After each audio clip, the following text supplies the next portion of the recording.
dan mungkin dia nggak akan ngelakuin beberapa tahun yang lalu, jadi pasti mereka akan hati-hati sama seperti kita, jadi saya fokus ke tim saya sendiri.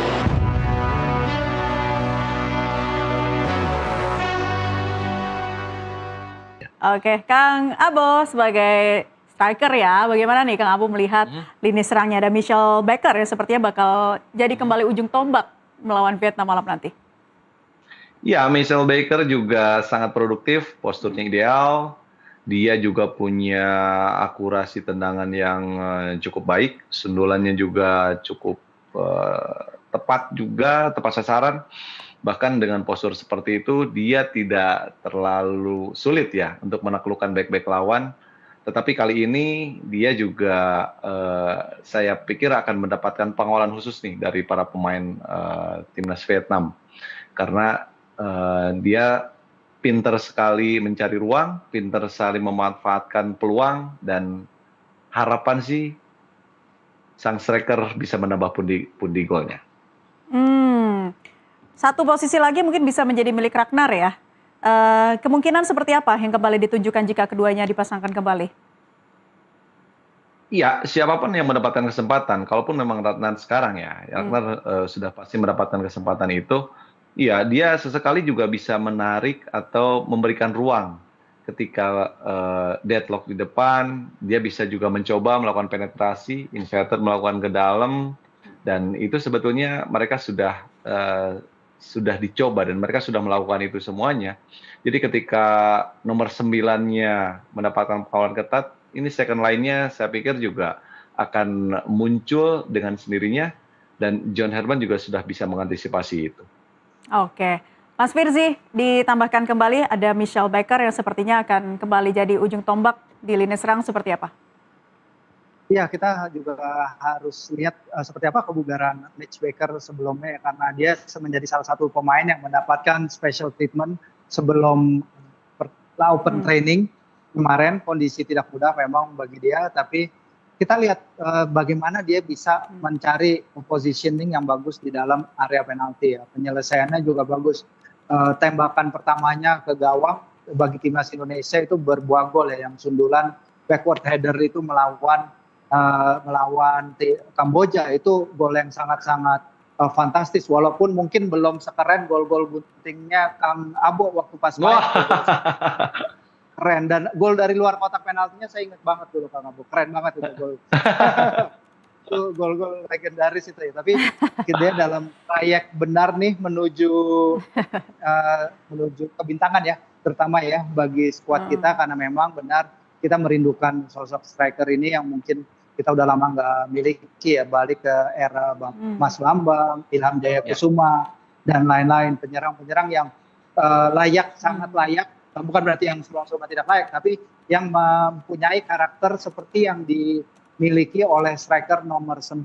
Tapi kita juga harus ingat bahwa dia dalam proses perkembangan, 19 tahun, masih bermain di level universitas, masih banyak belajar, dan harapannya emang karirnya masih bisa terus naik dan menunjukkan hal-hal positif untuk kedepannya.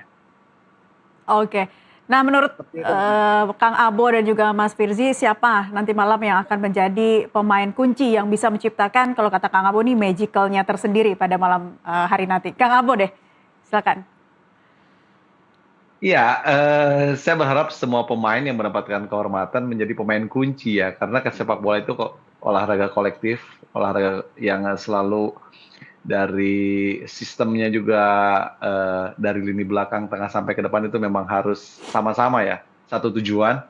Jadi jangan sampai terputus. Kalau berbicara siapa pemain yang pantas mendapatkan mendapatkan kehormatan ataupun mendapatkan perhatian lebih, saya pikir ya Tom Hai juga sejauh ini sudah memperlihatkan itu tanpa harus kita sebutkan dengan pemain-pemain lain ya. Saya juga melihat Donitri ini sosok pemain yang saya dari dulu menaruh harapan besar terhadap pemain yang satu ini. Dia cukup unik, dia juga aktif melakukan serangan-serangan, dan terlihat dari stamina-nya juga tidak sedikit pun memperlihatkan bahwa dia mendapatkan kelelahan. Dia selalu ikut melakukan penyerangan. Ini yang menjadi perhatian ya. Saya kira Donitri yang akan menjadi pembeda di pertandingan kali ini. Oke, Mas Firzi berpendapat samakah atau punya pandangan yang lain? Ya, kurang lebih sama, betul sekali dengan apa yang dikatakan Kang Abo tadi. Memang pemain-pemain yang disebut pemain-pemain yang merupakan game changer bagi kita di lapangan, dan mereka yang tentu kita andalkan untuk bisa memecah kebuntuan apabila terjadi kebuntuan. Tapi nanti juga kita harus ingat lagi bahwa keseluruhan pemain yang turun dari bench juga bisa jadi pembeda, mungkin karena turnamen ini ya, Piala AFF ini hitungannya berat ya, bermain setiap 3 hari 4 hari sekali, waktu traveling yang sangat berat. Jadi mungkin para pemain yang turun dari cadangan pelapis kedua itu mungkin juga akan memainkan peran yang bagus, seperti Yen Traven dan juga Kadek Agung dan lain-lain, seperti itu Mbak Nel.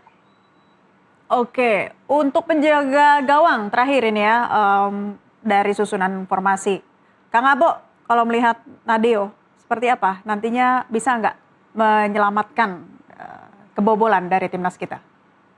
Ya, tergantung dari 3 center back-nya ya. Biasanya sekuat apapun kiper, kalau center back-nya juga mudah ditembus, saya pikir pasti jebol juga. Tetapi kalau berbicara secara individu, saya tidak meragukan lagi Nadeo. Dia sudah memperlihatkan kinerja yang sangat baik, statistiknya di kompetisi musim sebelumnya.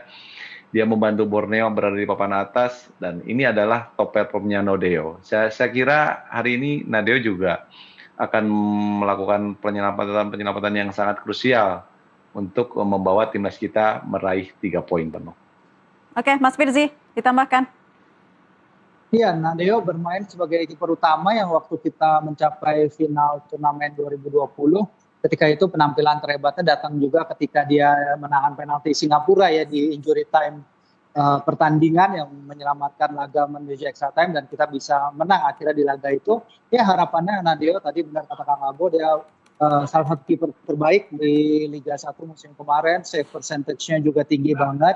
Secara shot stopping dia tidak diragukan lagi, dan ini yang harus dibutuhkan apabila melawan penyerang setajam Rafael Swanson itu di lini depan Vietnam. Dan bukan hanya Nadeo, tapi seluruh barisan ini belakang dan keseluruh 11 pemain juga harus bertahan dan menyerang sebagai satu unit agar bisa menghalau sang juara bertahan. Seperti itu Mbak Nela. Oke, Mas Firji, kita bahas sedikit dari Vietnam ya. Ada 3 pemain yang paling harus diwaspadai oleh besutan King Sang-sik di sini. Ada yang Nguyen Den Bak, Do Hong Han, dan juga Nguyen Xuan Song. Bagaimana Anda melihat kekuatan dari para pemain ini?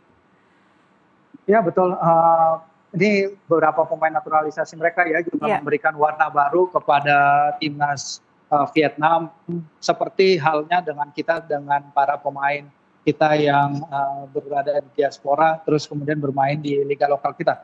Memang ini adalah tantangan besar bagi kita ya, karena secara regional pun kita akhirnya bukan bermain adu naturalisasi, tapi akhirnya merambah ke area-area yang mungkin dulu tidak dilihat ya ketika mungkin 20-30 tahun lalu. Tapi dengan kehadiran pemain-pemain ini memberikan warna terhadap sepak bola Asia Tenggara, dan bahkan Thailand pun melakukannya. Filipina kita sudah tahu mereka punya 2 warga kenegaraan, akan sangat berbahaya. Rafael Son kita udah tahu dari apa yang bisa dia lakukan pada turnamen 2024 ketika dia datang menghentak langsung dengan gol-golnya, bahkan menjadi pencetak gol terbanyak beruntun bagi seorang debutan turnamen ya ketika itu.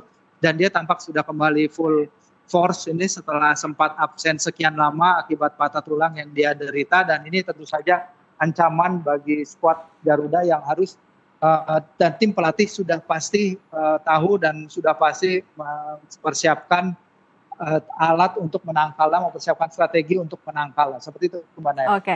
Kang Abo, jika pertandingan berlangsung alot hingga babak kedua, apa sih yang dirasakan pemain di lapangan? Bagaimana agar tetap fokus dan tidak mudah terpancing emosi lawan? Ya, tetap stres lirisnya ya, memang kita harus bisa mengendalikan diri kita sendiri. Karena kita bermain di kandang, tekanan itu juga tetap harus kita kesampingkan.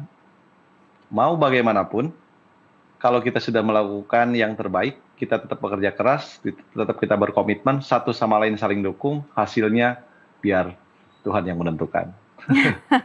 Semoga ya berpihak kepada kita Ya, 30 betul. tahun puasa gelar. Ini bisa menjadi motivasi tersendiri bagi timnas atau ada beban-beban yang dipikul timnas saat ini? Beban sejarah katakanlah. Enggak sih, sebetulnya kalau menurut saya sih ini bukan sesuatu hal yang menjadikan beban buat para pemain ya. Saya pikir juga para pemain juga sudah bisa mengantisipasi itu karena ya mereka sudah tahu dan para pemain yang sebelumnya juga belum pernah berhadapan dengan timnas Vietnam pasti mendapatkan report lah dari para pemain lain bahwa mereka bermain seperti ini dengan mereka bermain seperti itu pasti itu ada masukan-masukan sehingga membuat para pemain itu bisa mengantisipasi itu. Dan saya kira ini bukan beban ya, justru malah beban itu ada di timnas Vietnam. Ketika mereka sekarang punya target untuk bisa mendapatkan gelar yang keempat, saya pikir itu jadi beban.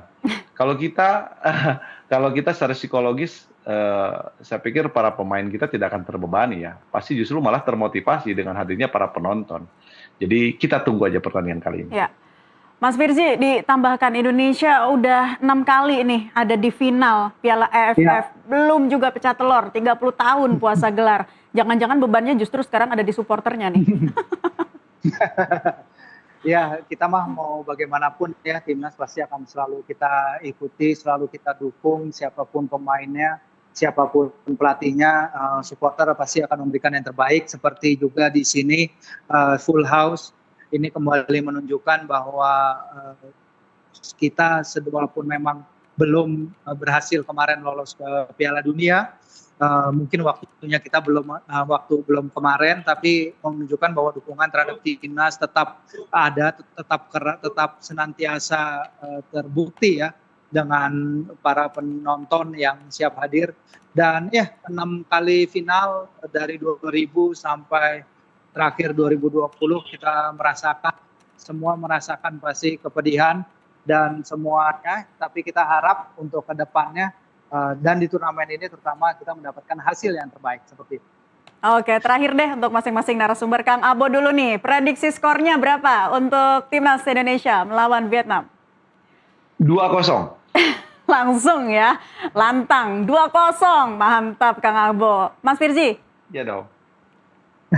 Biar seru 3-2 deh. Selisih 1 ya. 3-2 untuk Indonesia. Jauh-jauh makan sehari bisa lihat 5 gol.